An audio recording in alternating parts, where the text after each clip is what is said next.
नमस्कार, स्वागत है आपका हिंदी कार्यक्रम में। आज हम बात करने जा रहे हैं भारत में हिंदी के प्रचार प्रसार पर। इसके अलावा हम बात करेंगे सरकार की विभिन्न योजनाओं पर भी, जो हिंदी के प्रचार प्रसार में किस तरह का काम कर रही हैं। आज स्टूडियो में हमारे बीच मौजूद हैं श्रीमान बद्री यादव, उप निदेशक एवं कार्यालय प्रमुख, क्षेत्रीय कार्यान्वयन कार्यालय, राजभाषा विभाग। स्वागत है सर आपका। तो सबसे पहले मैं जानना चाहूंगी कि हिंदी की संवैधानिक स्थिति क्या है। धन्यम ही भारतवर्षम धन्या भारत संस्कृति भारतीय जना धन्या धन्या अस्माकम परंपरा। सबसे पहले तो मैं पूरे देशवासियों को आज़ादी के अमृत महोत्सव की शुभकामना देता हूं। जैसा कि हम लोग जानते हैं कि यह वर्ष आज़ादी का अमृत महोत्सव चल रहा है और आज़ादी के अमृत महोत्सव की समाप्ति होने वाली है। 15 अगस्त को हम आज़ादी का अमृत महोत्सव पूर्ण रूप से मना लेंगे। तो हमारा देश जब आज़ाद हुआ, आज़ादी के बाद जब हमारा संविधान बना, संविधान में सबसे पहले अनुच्छेद 343(1) के अनुसार यह प्रावधान किया गया कि देवनागरी लिपि में लिखी हिंदी हमारे देश की राजभाषा होगी। वहीं यह भी प्रावधान किया गया कि अंकों के मामलों में अंक भारतीय अंकों के अंतर्राष्ट्रीय रूप होंगे। फिर वहीं अनुच्छेद 343(2) में ये प्रावधान किया गया कि संविधान लागू होने से 15 वर्ष तक, संविधान 1950 में लागू हुआ, 15 वर्ष 1965 तक आता है जी। तो यह प्रावधान किया गया कि संविधान लागू होने से 15 वर्ष तक हिंदी के साथ साथ अंग्रेजी का प्रयोग जारी रहेगा। ऐसा इसलिए किया गया कि हमारे देश में बहुत सारे हिंदीतर भाषी राज्य हैं, बहुत सारे लोग हैं जो हिंदी नहीं जानते हैं, तो उनको हम हिंदी भाषा में प्रशिक्षण दिला देंगे और बहुत सारे इलेक्ट्रॉनिक उपकरण इत्यादि की व्यवस्था कर लेंगे। रेफरेंस बुक को हिंदी में भी उपलब्ध करा लेंगे। इसलिए यह व्यवस्था की गई कि 15 वर्ष तक अंग्रेजी का प्रयोग जारी रहेगा। ये व्यवस्था किया गया सबसे पहले।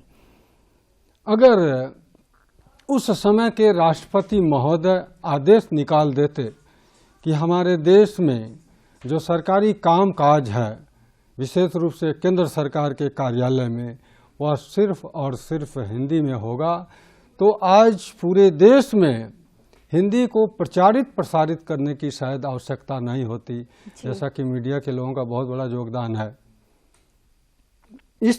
ऐसा इसलिए किया गया कि हमारे देश में बहुत सारे हिंदीतर भाषी राज्य के लोग हैं, तो ये प्रावधान किया गया। अगर उस समय के राष्ट्रपति महोदय आदेश निकाल देते तो ऐसा संभव था, किंतु जैसा कि मैंने बताया, हिंदीतर भाषी राज्यों में रहने वाले लोगों के हितों का ध्यान में रखते हुए इस तरह का प्रावधान किया गया, इस तरह का निर्णय लिया गया कि 15 वर्ष तक अंग्रेजी चालू रहेगी। उसके बाद अनुच्छेद 343(3) के तहत यह प्रावधान किया गया कि यदि संसद चाहे तो उस 15 वर्ष के बाद भी अंग्रेजी के प्रयोग को जारी रख सकती है या अंग्रेजी के प्रयोग को खत्म कर सकती है।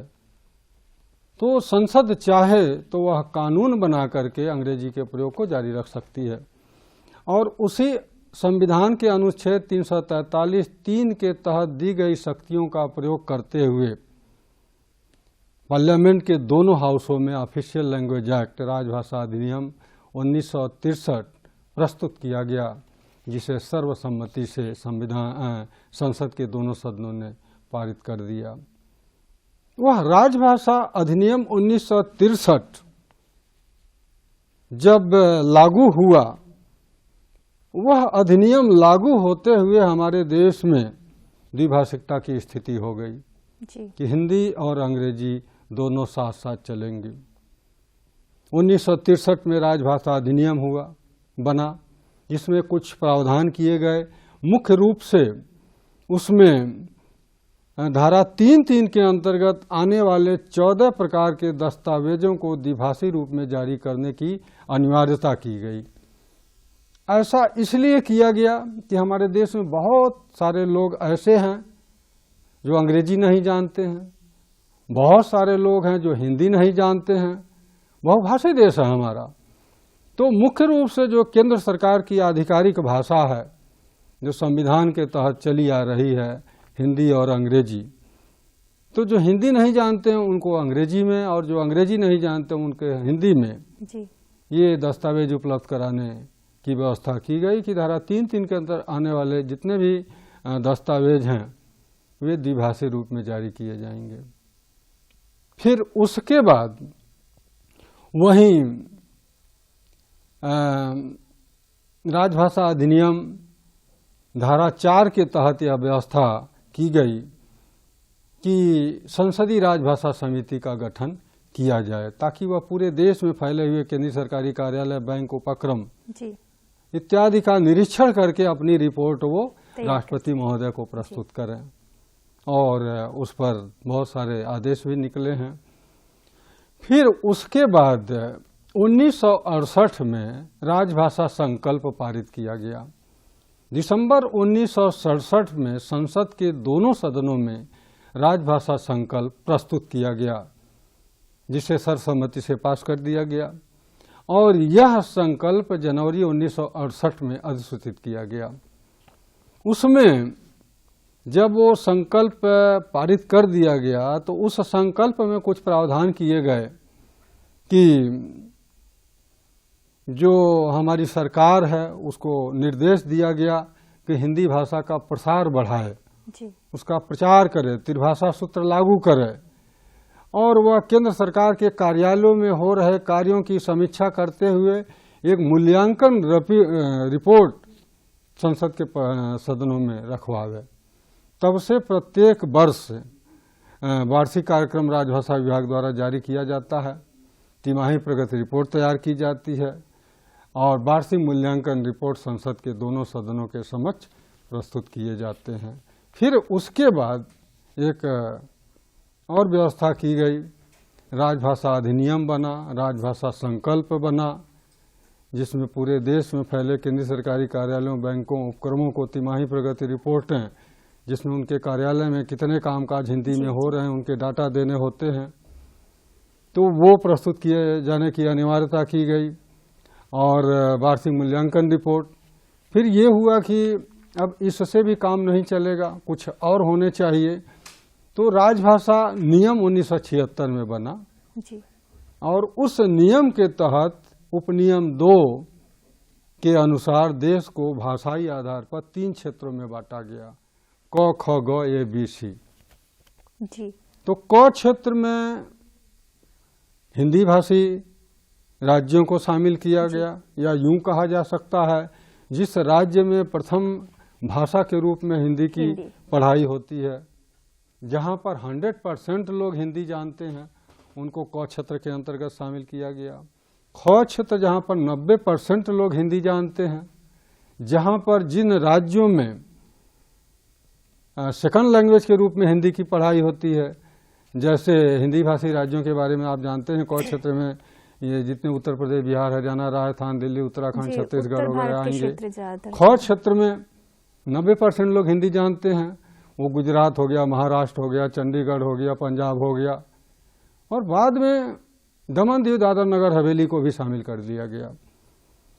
बाकी जो राज्य हमारे देश के बचते हैं उनको ग क्षेत्र में इसलिए शामिल किया गया कि वो हिंदीतर भाषी राज्य थे, वहाँ पर 25% या 30% लोग हिंदी जानते थे, और इन राज्यों में हिंदी की पढ़ाई जो है, जो कि अनिवार्य रूप से पढ़ाई जानी चाहिए जैसे क क्षेत्र में पढ़ाई जाती है, तो इन राज्यों में थर्ड लैंग्वेज के रूप में हिंदी की पढ़ाई होती है। इस तरह से ये प्रावधान किए गए हैं। अब हमारे देश में इसको क्रियान्वित करने के लिए, इसको कार्यान्वित करने के लिए तमाम तरह के प्रयास किए जा रहे हैं। उन प्रयासों के बारे में बताएंगे कि अभी सरकार किस तरह के कदम उठा रही है कि हिंदी को आगे और भी बढ़ाया जा सके? बहुत सही आपने प्रश्न किया। मुझे वो लाइनें याद आती हैं, हमारे पूर्व सचिव महोदय अक्सर कहा करते थे, कोशिश करने वाले की कभी हार नहीं होती। जी। और लहरों से डर कर नैया कभी पार नहीं होती। महमूद गजनवी 16 बार आक्रमण किया, हारा और 17वीं बार जीत गया। और महमूद गजनवी के कार्यकाल में भी हिंदी भाषा प्रचलित थी। और जो मुगल शासक थे उन्होंने भी ये समझा कि जब हम यहाँ की जनभाषा को अपनी सत्ता की भाषा के रूप में मान्यता देंगे, अपनाएंगे, तो हमारा शासन बहुत ही सुचारू रूप से चलेगा। तो इस तरह से हिंदी को आगे बढ़ाने के लिए, हिंदी को प्रसारित करने के लिए सरकार ने तमाम तरह की खुली योजनाएं लागू की हैं। उच्च स्तर पर केंद्रीय हिंदी समिति का गठन किया गया है, जिसके अध्यक्ष माननीय प्रधानमंत्री महोदय हैं। बहुत सारे मंत्रीगण उसमें सदस्य हैं, मुख्यमंत्री लोग हैं। हमारे पूर्वोत्तर से हेमंत बिस्वा शर्मा साहब इसके सदस्य हैं। उसके बाद संसदीय राजभाषा समिति है, जिसके अध्यक्ष माननीय केंद्रीय गृह मंत्री महोदय हैं। उसके बाद विभिन्न नगरों में नगर राजभाषा कार्यान्वयन समितियों का गठन किया गया है। और हमारे देश में 550 के आसपास नगर राजभाषा कार्यान्वयन समितियां गठित की जा रही हैं। भारत सरकार के निर्देशानुसार, आदेशानुसार हिंदी को प्रसारित करने के लिए, प्रचारित करने के लिए तमाम तरह के कार्यक्रम, तमाम तरह की योजनाएं क्रियान्वित की जा रही हैं। तो इस तरह से नगर राजभाषा कार्यान्वयन समितियां पूरे देश में बड़े बड़े शहरों में, बड़े बड़े नगरों में काम कर रही हैं। अभी यहाँ पर नगर राजभाषा कार्यान्वयन समिति का गठन हुआ है अगरतला में। ये ONGC के जो परिसंपत्ति प्रबंधक महोदय हैं, उनकी अध्यक्षता में यहाँ अगरतला में नगर राजभाषा कार्यान्वयन समिति गठित है। इधर आप शिलांग में जाएंगे, महानिदेशक असम राइफल की अध्यक्षता में है। कोहिमा में जाएंगे तो प्रधान महालेखाकार लेखा परीक्षा की अध्यक्षता में। वहीं आप गुवाहाटी में जाएंगे तो वहाँ पर 4 नराकाश है। उपक्रम की नराकाश अलग, बैंक की नराकाश अलग, और केंद्र सरकार के कार्यालयों से संबंधित 2 नराकाश। इस तरह धुबरी में है, बरपेटा में है, गांगटोक में है, तेजपुर में है, धेमाजी में है, ईटानगर में है। पूरे पूर्वोत्तर क्षेत्र में बहुत सारी नगर राजभाषा कार्यान्वयन समितियां गठित की गई हैं। और वो हिंदी को एक प्लेटफॉर्म देने के लिए, हिंदी को क्रियान्वित करने के लिए तमाम तरह की प्रतियोगिताओं का आयोजन करते हैं। पत्रिकाओं का प्रकाशन होता है, तमाम तरह के कार्यक्रमों का आयोजन होता है, और बहुत ही उच्च स्तरीय व्याख्यान मालाओं का भी आयोजन किया जाता है। कभी सम्मेलनों का आयोजन किया जाता है। इस तरह से हिंदी को प्रसारित करने के लिए भारत सरकार ने तमाम तरह की योजनाएं जो है लागू की हैं। उच्च स्तर पर राजभाषा कीर्ति पुरस्कार प्रदान किया जाता है, जिसको हमारे देश के माननीय राष्ट्रपति महोदय प्रदान करते हैं। और भी बहुत सारी क्षेत्रीय पुरस्कार योजनाएं हैं। और जो केंद्र सरकार के कार्यालयों में कार्यरत हैं, उनके लिए अगर वो हिंदी में काम करते हैं तो उनको वर्ष भर के काम के आधार पर नगद पुरस्कार दिया जाता है। उनके APR में प्रविष्टि होती है। तो इस तरह से सरकार ने तमाम तरह की योजनाएं लागू की हैं। जो भी हिंदी के क्षेत्र में आता है, हिंदी में काम करता है, उसको प्रोत्साहित करने के लिए तमाम तरह से उसको मोटिवेशन का काम सरकार कर रही है। जी, पूर्वोत्तर भारत में हिंदी की क्या स्थिति है, आप क्या कहेंगे इस बारे में? पूर्वोत्तर भारत में अगर देखा जाए तो यहाँ पर 2 प्रधान भाषा है, एक बांग्ला और दूसरा असमिया। और हिंदी, यह वही हिंदी है जो संस्कृत से होते हुए आई है, और वही बांग्ला है, वही असमिया है जो संस्कृत से होते हुए आई है। संस्कृत के आपके बहुत सारे शब्द मिलेंगे। असमिया, बांग्ला और उड़िया तीनों सगी बहनें हैं, और तीनों पाली से आई हैं। सबसे पहले संस्कृत आई, फिर पाली आई, तो फिर ये असमिया और उड़िया और ये बांग्ला आई। और बांग्ला लिपि या बांग्ला भाषा को कहा जाए, असमिया भाषा को कहा जाए, तो इनकी जो भाषा हिंदी भाषा के बिल्कुल मिक्सअप है। जो कल्चर है, यहाँ का कल्चर बहुत ही रिच है, समृद्ध है। यहाँ के गीत संगीत में, यहाँ के पर्व त्योहार में, तमाम तरह के कार्यक्रमों में हिंदी की झलक देखने को मिलती है। ऐसा नहीं है कि कोई बांग्ला भाषी, असमिया भाषी असमिया या बांग्ला में बोल रहा है तो दूसरी भाषा भाषी उसको समझ नहीं पाता, समझ लेता है, बेशक वह बोल न पावे। तो पूर्वोत्तर भारत में 2 प्रधान भाषाएं हो गई, उसके बाद आप अरुणाचल प्रदेश में जाएंगे, वहाँ बहुत जनजातियां हैं, उनके बीच संपर्क भाषा का काम करती है हिंदी। यहाँ तक कि ये बहुत ही हर्ष का विषय है कि हमारे पूरे भारत देश में हिंदी भाषी राज्यों के अलावा ऐसा कोई जगह नहीं होगा जहाँ पर कोई अपनी मातृभाषा हिंदी लिखता हो। किंतु अरुणाचल में कुछ ऐसी जनजातियां हैं, जब उनको कोई फॉर्म वगैरह भरना होता है, कोई डिटेल देना होता है, तो जब वो अपनी मातृभाषा का उल्लेख करते हैं तो वहाँ हिंदी का उल्लेख करते हैं। विभिन्न जनजातियों के बीच में हिंदी एक छतरी का काम कर रही है और बहुत ही सुखद स्थिति है। और वहाँ आप जाएंगे तो किसी भी कोने में जाएंगे तो वहाँ आपको आसानी से हर जगह पर हिंदी उपलब्ध मिलेगी। तो विभिन्न जनजातियों के बीच में, पूरे प्रदेश में, या बाहर से लोग आते हैं या जाते हैं, तो हिंदी का प्रचार और प्रसार काफ़ी हद तक है जी। आप त्रिपुरा को लीजिए, यहाँ बांग्ला भाषा प्रधान भाषा है। असम में कछार लेबी है, ग्वालपारा है, ऐसे बहुत सारे जगह हैं। आप तिनसुकिया में जाएंगे, वहाँ हिंदी बांग्ला मिलेंगे। बोगाई गांव में जाएंगे, बांग्ला भाषी बहुत ज़्यादा मिलेंगे। तो इस तरह से ये सारी की सारी भाषाएं हमारे देश की भाषाएं जो संस्कृत से आई हैं और हिंदी के काफ़ी निकट हैं।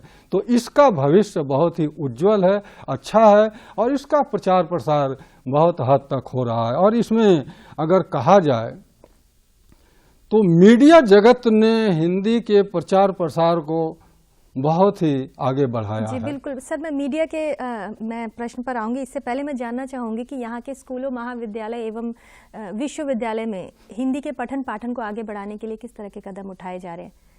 देखिए मैडम, यहाँ विद्यालय दो तरह के हैं। एक केंद्र सरकार द्वारा शासित विद्यालय, जैसे जवाहर नवोदय विद्यालय, केंद्रीय विद्यालय वगैरह वगैरह, CBSE बोर्ड के विद्यालय, और एक हो गए राज्य सरकार के विद्यालय।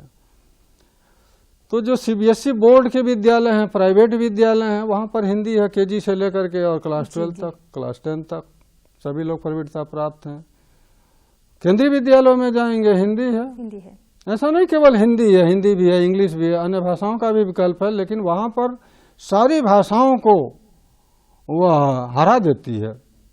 लोग ऑप्शन में हिंदी विषय को चुनते हैं। केंद्रीय विद्यालय में, जवाहर नवोदय विद्यालय में बहुत सारे हिंदी विद्यालय भी हैं। हिंदी के प्रचार प्रसार के लिए बहुत सारे राष्ट्रभाषा प्रचार समिति की संस्थाएं हैं, वो भी काम कर रही हैं। तो और जो CBSE बोर्ड के विद्यालय हैं, इनका योगदान बहुत ज़्यादा है। वहीं दूसरी तरफ राज्य सरकार द्वारा संचालित जो राज्य सरकार के विद्यालय हैं, वहाँ पर वो राज्य सरकार के अधीन होते हैं। उनका शासन प्रशासन सब कुछ राज्य सरकार के अधीन होता है। तो राज्य सरकार जैसा चाहे, राज्य सरकार चाहे तो मैट्रिक तक कंपलसरी कर दे, राज्य सरकार न चाहे तो किसी भी क्लास में न पढ़ावे, राज्य सरकार चाहे हालांकि क्लास 8 तक कर दे। पढ़ाई जाती है क्लास 6-7 तो में पढ़ाई जाती है, कुछ क्लासेस तक राज्य सरकार में पढ़ाई होती है। किंतु उस CBSE बोर्ड की तुलना में राज्य सरकार के विद्यालयों में जो पठन पाठन है वो कमज़ोर है। लेकिन अभी मुझे लगता है जो नई शिक्षा नीति आई है उसमें बच्चे को उसकी मातृभाषा में शिक्षा दी जाएगी। मातृभाषा है तो हिंदी है। तो इस तरह से यहाँ के जो महाविद्यालय हैं, विश्वविद्यालय हैं, यहाँ पर बहुत सारे 7 केंद्रीय विश्वविद्यालय हैं, हिंदी का पठन पाठन हो रहा है। बहुत सारे स्थानीय लोग PhD कर रहे हैं। और यहाँ तक कि ये हिंदी रोजी रोटी से जुड़ गई है।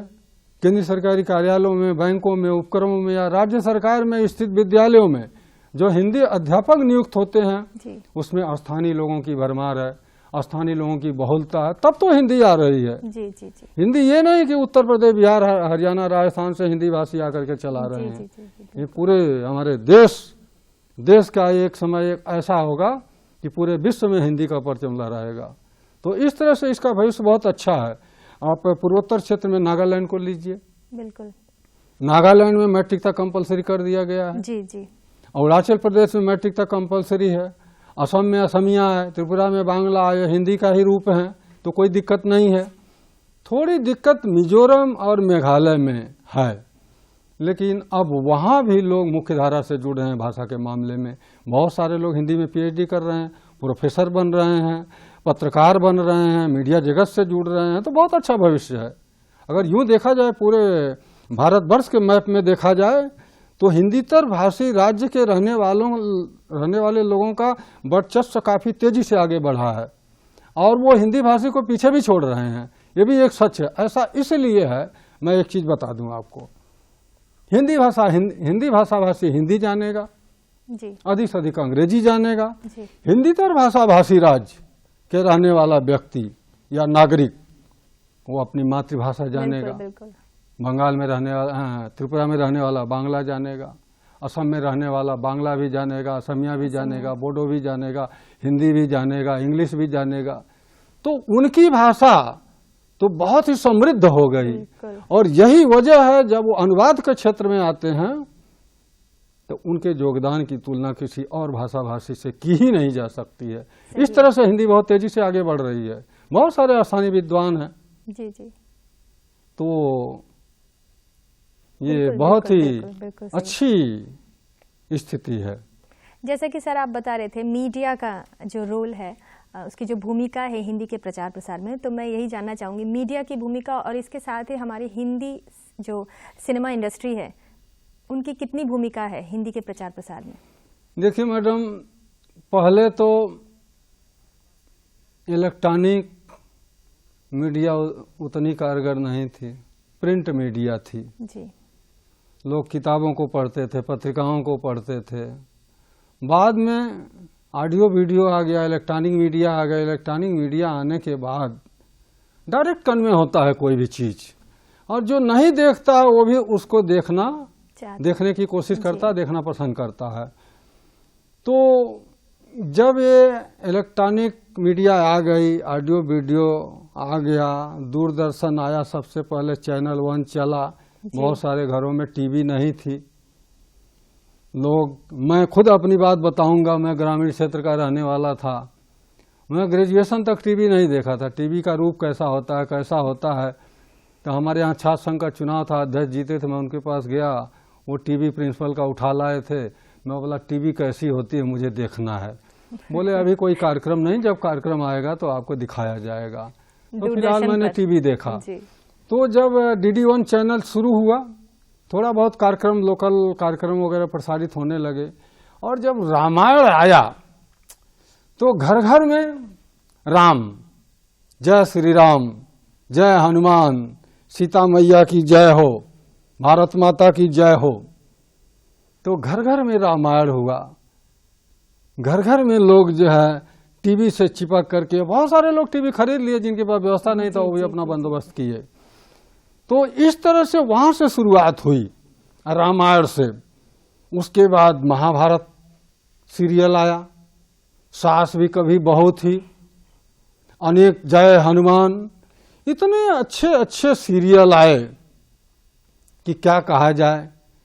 तो जब ये मीडिया आई तो अंग्रेजी में प्रोग्राम शुरू करने की कोशिश की।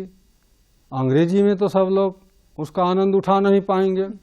स्थानीय भाषा में वो चली एक क्षेत्र विशेष तक। जब हिंदी में प्रसारित हुई तो पूरे भारत देश नहीं, यह विश्व के दूसरे देश में भी गई हिंदी। आपका जो है नेपाल में गई, श्रीलंका में गई, विदेशों में गई। और रामायण ने हिंदी का जो प्रचार प्रसार किया, बिल्कुल बिल्कुल, और उस रामायण को प्रसारित करने में ये मीडिया जगत के लोगों का जितना योगदान है, इनको मैं नमन करता हूँ।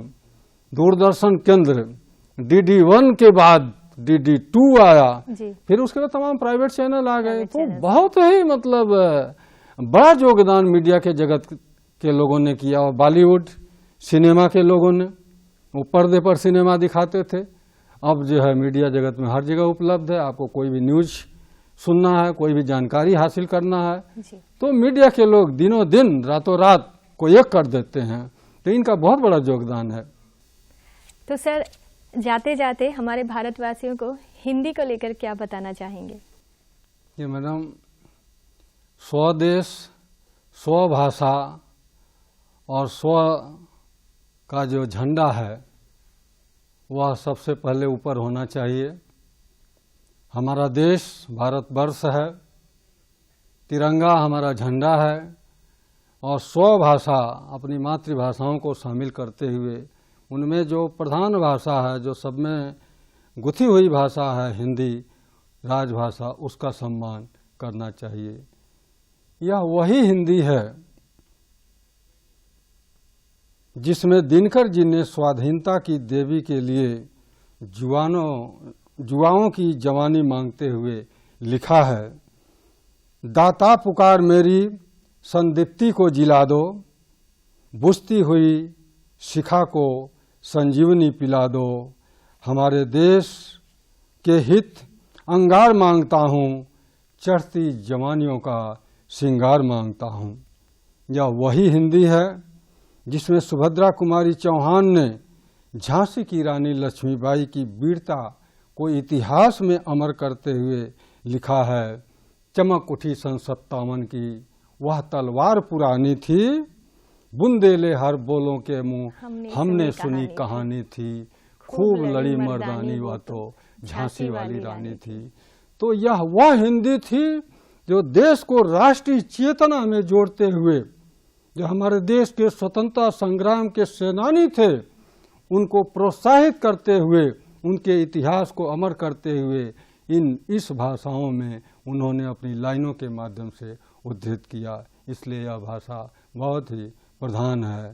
धन्यवाद।